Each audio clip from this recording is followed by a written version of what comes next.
इस कहानी का सार यह है कि कैसे अंतिम आचार्य कुंद को काव्य लिखते हुए भ्रमित हो गए थे कि वर्तमान में विदेह क्षेत्र में मनुष्यों का आकार 3900 फीट क्यों है। यह वीडियो वास्तविकता की पुष्टि के लिए साइट पर उनके जाने की यात्रा का वर्णन करता है।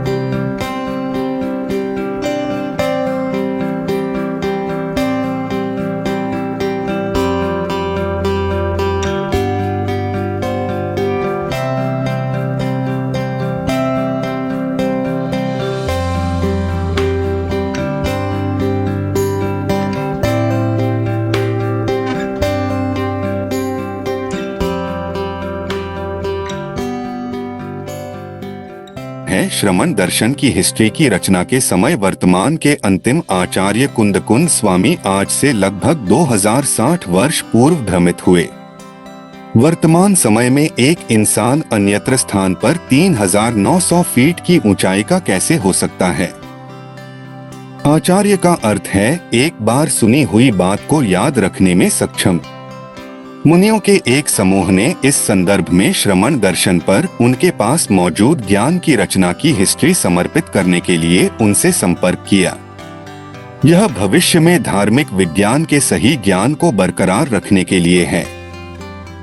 लिखते समय उन्होंने एक समय में अन्य पृथ्वी पर रहने वाले मनुष्यों के आकार में बड़े अंतर के कारण उनके हृदय में इस संदर्भ में बात समझ न आई। जाने क्यों? हमारी पृथ्वी पर भी इसी ऊंचाई के मानव थे, लेकिन समय के साथ उनकी ऊंचाई घटती गई। अन्य पृथ्वी पर ऐसा क्यों नहीं हुआ? इस कारण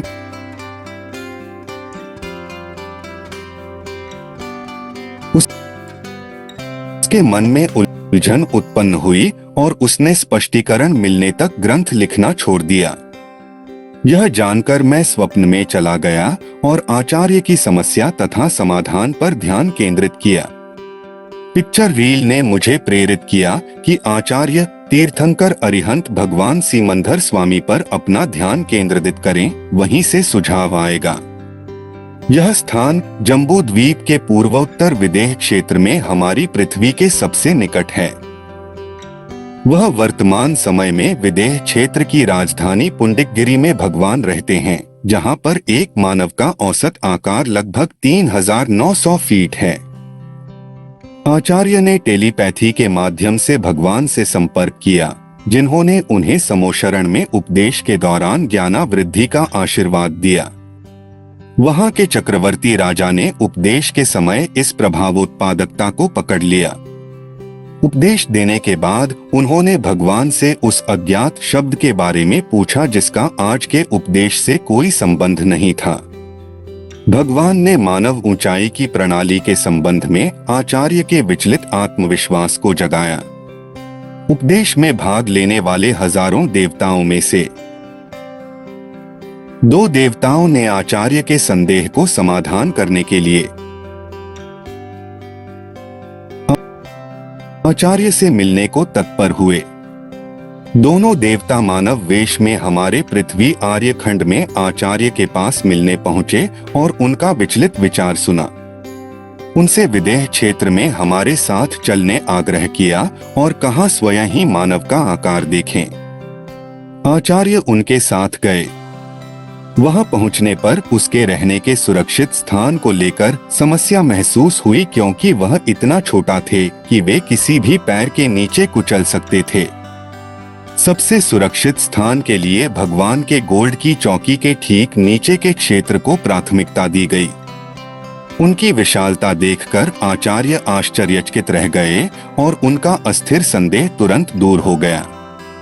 राजा ने सुना तो हमारे जैसा ही एक अत्यंत छोटा दुर्लभ मनुष्य मुनि के रूप में यहाँ सभा भवन में आया हुआ है। यह उसके लिए अविश्वसनीय था कि कोई आदमी कीड़े के समान जैसा इतना छोटा हो सकता है। वे आश्चर्यचकित थे। वह अक्सर मुझे अपनी हथेली पर बैठा लेता था और अपनी बड़ी बड़ी आंखों से वह आश्चर्य से निहारता था। कोई आदमी इतना छोटा कैसे हो सकता है? यह उनकी आंतरिक आवाज थी, जबकि आचार्य का भी यही विचार था कि कोई इतने लंबे कैसे हो सकता है। एक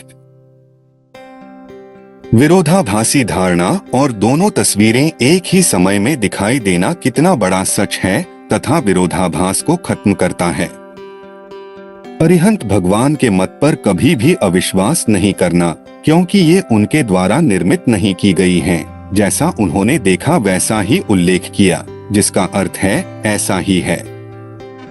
इसके अलावा उन्होंने अपने पास मौजूद चलचित्रों की समीक्षा के लिए अनेक प्रश्न भी पूछे। उन्होंने 10 दिन बिताए और लंबी उम्र और आकार से संबंधित आसपास के प्राकृतिक नियमों की संरचना के कारण वे अधिक दिन नहीं रुक सकते थे। और हमारी धरती के भक्त उनकी सुरक्षा के साथ साथ भगवान और अन्य लोगों की तस्वीर जानने के लिए उत्सुक थे।